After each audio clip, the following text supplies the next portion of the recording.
3 goals this week on what I want you to learn, and they all have to do with vertex form. So we really need to understand what I mean when I say vertex form. Okay? So here's an example of different forms. What does a different form of something mean? Here you have 2, the numeral 2, and then you've got TWO. Those are the same thing, right? They represent the concept of 2, but there are different forms. One's in numeral form, one's in letter form or word form. Okay? So, but they're the same thing. There's 2 written again as a numeral, then as a fraction. So you can write a number as in fractional form. Different form, they look different, but they're actually the same thing. Different forms. Okay? And so we have a couple different forms that we've talked about for quadratics. We've got vertex form, which we're going to spend all week with, and more. And we've talked very briefly about standard form, that ax squared plus bx plus c. All right? And what I want you to understand is that vertex form is just another way, a specific way of writing a quadratic equation.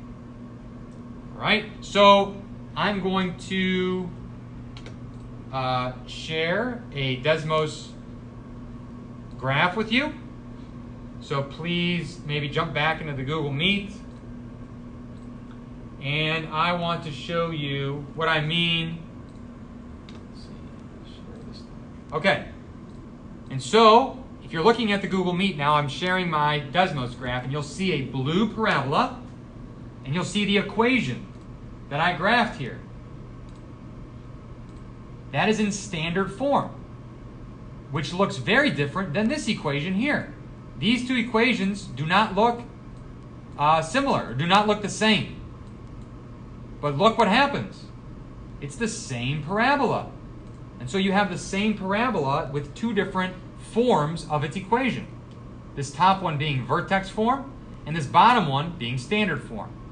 Okay? So we're just talking about a parabola, but it's a specific way to write the equation for a parabola. That is what I mean when I say vertex form. Okay? And I'm jumping back into the Nearpod now. But like why? Why vertex form? Well, vertex form allows us to do a few things. Most importantly is it allows us to easily determine, quickly determine where the vertex is, the x and the y coordinates of the vertex of the parabola. And this right here is one of the goals this week, is can we look at an equation in vertex form and immediately identify where the vertex is. And this can be useful when your teacher gives you a quadratic equation and asks you where the vertex is, but does not give you enough time to graph it. All right? So we are going to get into the activity now. So give me a second and jump back to Google Classroom. I'm posting these assignments right now. And we're going to work on this for a little less than 20 minutes. All right, so you're jumping back into Google Classroom. It's a Google Slide activity.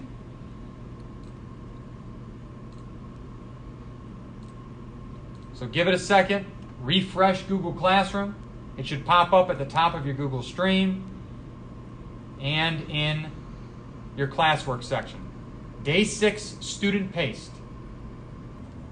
If you're not seeing those slides, please let me know. I probably screwed something up. Or do we answer those slides? What's on your screen right now? No.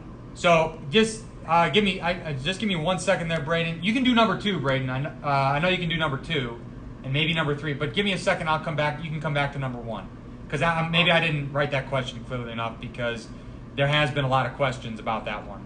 So, but I know you all can do number 2 on that second slide. All right. Let me make sure that everybody's in, and then I'm going to start talking about number 1. Ahmed, where are you? Oh, you're on. Hey, Ahmed, give number 1 a shot, but if you're stuck, just do number 2. I know you can do number 2, Ahmed. Okay? Let's see. What's Aubrey doing? If you want, take a guess on number 1. Yeah, Aubrey, what were you going to say? Aubrey, do number 2 for me, please. I see you. I see you. Do number 2 for me. Okay? Okay. And then I'll help you with number 1. I'm going to help everybody with number 1.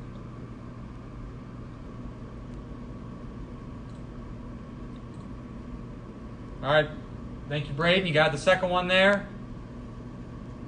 I think you're waiting on me. Nice job, Antonio.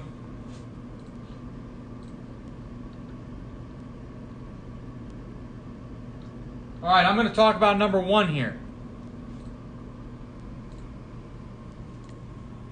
So I'm going to share my Desmos. I just clicked that link on your second slide, and we should be looking at the same thing. And let me help with number 1 here. So you see an equation here, but it's got this a, h, and k in it. It's in vertex form, but I'm asking you to, what is the equation for this parabola, this red parabola? What is the equation for it? But I don't want you to type in a, h, or k. So how do we type this in? Well, you have some sliders here that control the values of a, h, and k. And so the parabola that we're graphing here is not y equals a, but it's what the value of a is. And according to our slider, a is 1. So instead of a, I'm going to type 1. And then I have an x minus, I'm not going to type h, I'm going to type what h is equal to, which is 2. And then squared plus, not k, but what is k equal to? My slider is currently set for 3. There it is. And you'll notice, let me change this to green. My green parabola is the same as my red parabola. I just took the values for a, h, and k and substituted them in to this vertex form equation there at the top. And this right here, my green equation here, that is the answer to the first question on slide 2.